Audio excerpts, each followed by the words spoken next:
はい、コーヒー&トーク実習へようこそ。もう梅の花がね咲いておりまして、いやこれちょっと今日じゃないんですけどね、昨日一昨日になっちゃうのかな。もうどんどんね春が近づいてきておりますが、皆さんいかがお過ごしでしょうか。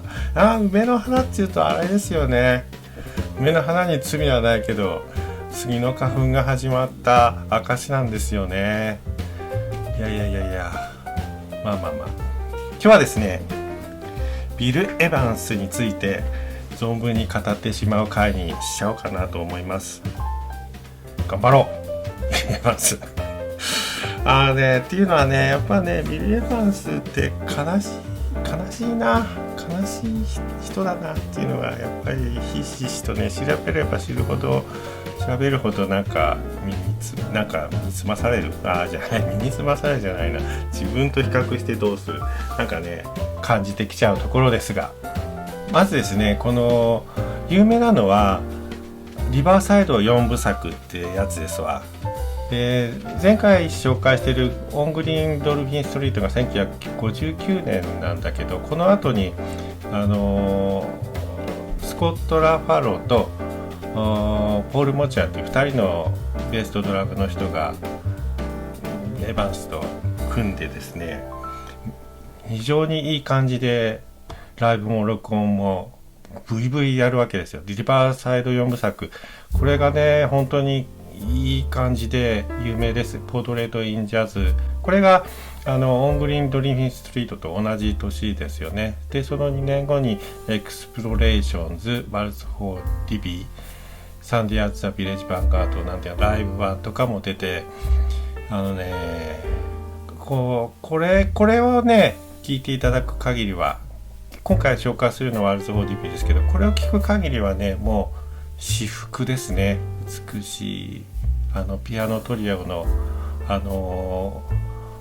美しくて穏やかでセンスが良くて、もうこれを聴いてればね文句は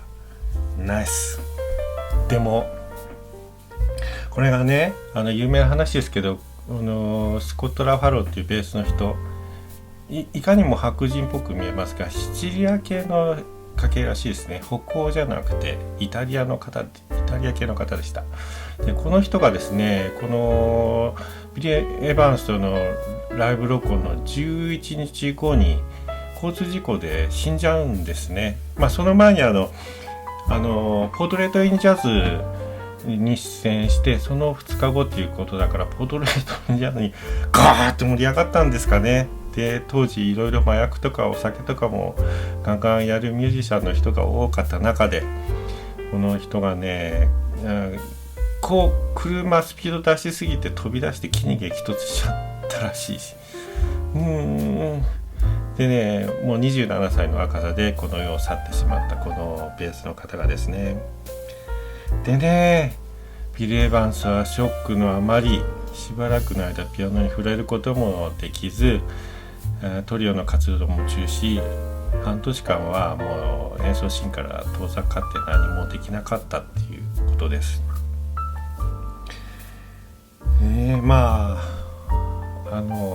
この後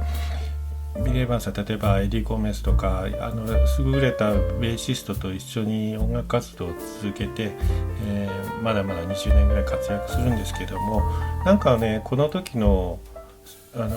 リバーサイド4部作といわれるスコット・ラファローベースの人とのこの掛け合いの繊細さっていうのはなかなか時だけだったような感じもしますね。でこのビル・エヴァンスの不幸っていうのは有名な話なんですけど、この後も続きましてですね、今日取り上げるワルツ・フォー・ディビっていうのは、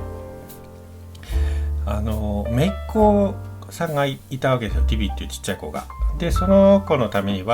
おしゃれなワルツ、可愛いワルツをビル・エヴァンスが作った自分の曲なんですけども、姪っ子がいるっていうことはビル・エヴァンスにねお兄さんがいまして、ハリーっていうね、お兄さんもやっぱりピアノの先生でお互いピアノをやる兄弟で、仲も良かったやしみたいで妹リビンがいて、でビル・エヴァンスは結婚するのはずっと後で、この頃はこの頃でもないな、ですね、もうちょっとは後だけど、エレインっていう彼女さんとずっと付き合ってて、事実上のエヴァンスの妻という立場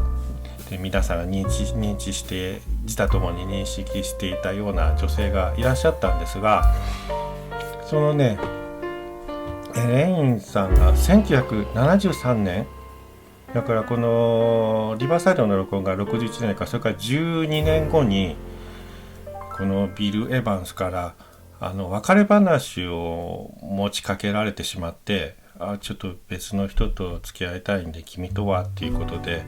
言われてしまったこのエレインさんは地下鉄に飛び込んで自殺しちゃいましてね。でその後そのビル・エヴァンスは失意の中でも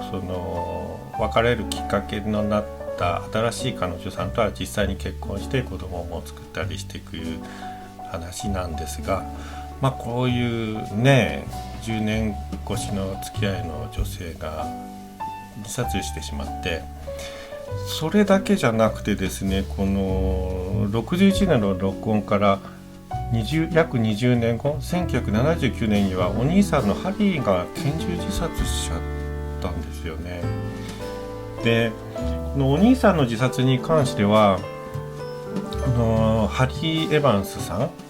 は有名な演奏家ではないので検索しても情報はちょっと自分はなぜ自殺したのか見つけられなかったんだけれども、ただねぐっすいっていうのこちらで勝手に想像する限りやっぱね弟のとの才能の違いっていうのは強烈にあったみたいで、お兄さんと弟と音楽について語り合うモノクロの動画がネットにもあるんですけれども、記録映画みたいなやつがね、その中でねいろいろ音楽について語り合ってるし、弟の方も兄貴は音楽やってるからっていう意味である意味容赦ないんですけど、でもねこういうの積み重ねていくことで自分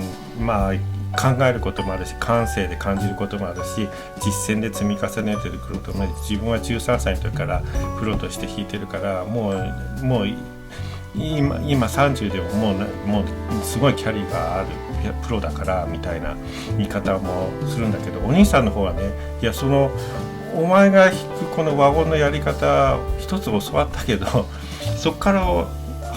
発展できないんだよねとかって言って明らかにこの違いがね伝わってきちゃうっていうのはちょっと辛いところですよね。この才能のない方はもちろん辛いけど才能のある方も辛いっていうのがね難しいところです。2人とも才能がなければね2人とも仲良くやれてたと思うけれども、片方だけね両方才能があればまたそれもいいしけど片方だけっていうのはねなかなか辛いところですな。で当時ビル・エヴァンスだけじゃなくてもいろんな演奏家がヘロイン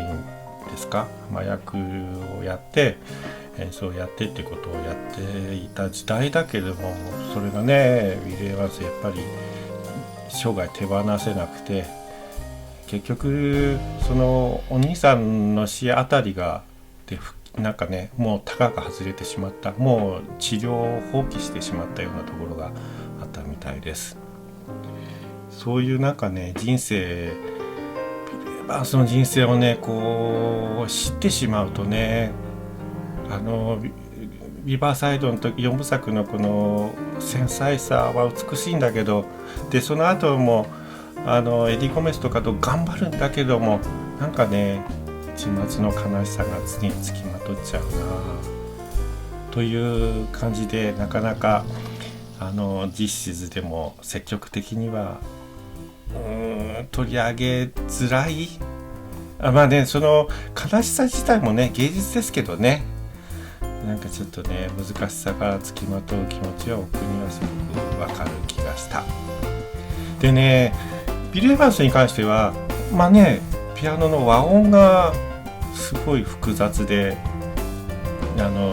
独特でっていう、それはもう聞けばすぐ分かると思うんだけど、一つね、じゃあ実際どうなのって楽譜を1ページだけ手に入れてワルツ・フォー・ディブので自分でキーボードで音探ってみたんだけど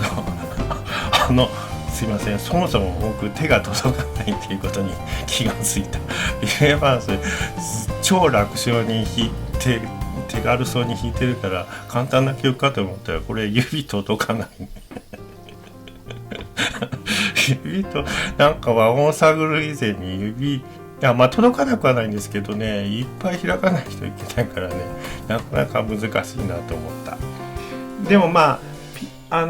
和音についてはね、いろんなもう解説がすでにあるし、それを理解した人はビル・エヴァンスのフヌの演奏もなさる。でも和音を知らなきゃこのビル・エヴァンスのジャズを聴いちゃいけないっていうこともないんでね、ほとんどの人は分からないまま聴いて楽しむわけですから、まあそれは別に全然いいですね。すみません、自分を慰めるように言ってるみたいで悲しいんですけど、まあそれはいいです。ただね、ちょっとね、今回和音とは別に他の方が言ってらっしゃらない視点を一つ言わせていただこうかなと恐れながら一つあります。それはね、音のズレなんですよね。普通なんか音楽ってこう100分の1、1000分の1の正確さを皆さん求めてリズム通り弾くとかっていうことをね、それをやらないと下手くそに聞こえちゃうんだけれども、あえてずらすっていうのもね、面白いと思うんですよ。ちょっとね、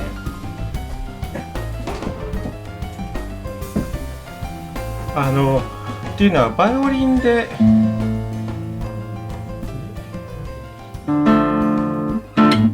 これシャコーヌっていうバッハの曲のオープニングですよ。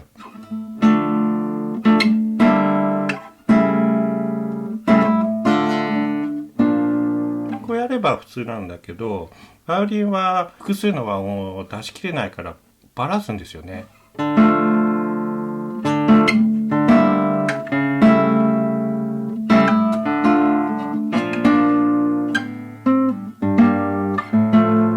これなんかバラすのってかっこよくないですか？僕はすごい好きなんですよ。で、自分の知ってる曲でバラすのがね、すごい様になるのはこの一つ、ファイナルファンタジー10のエンディング曲、素敵だねっていう曲があります。これがね、歌っているのはリッキーさん、奄美大島出身の歌手の方。この曲を普通通り弾くとこうですよ。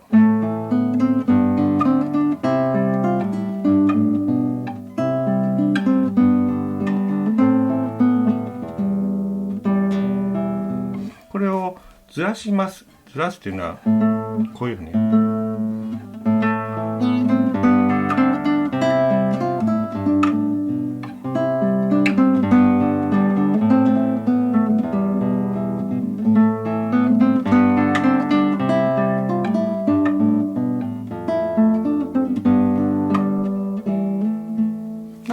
なんか奄美大島っぽくなったと、なんか福島歌っぽくなったと思いません？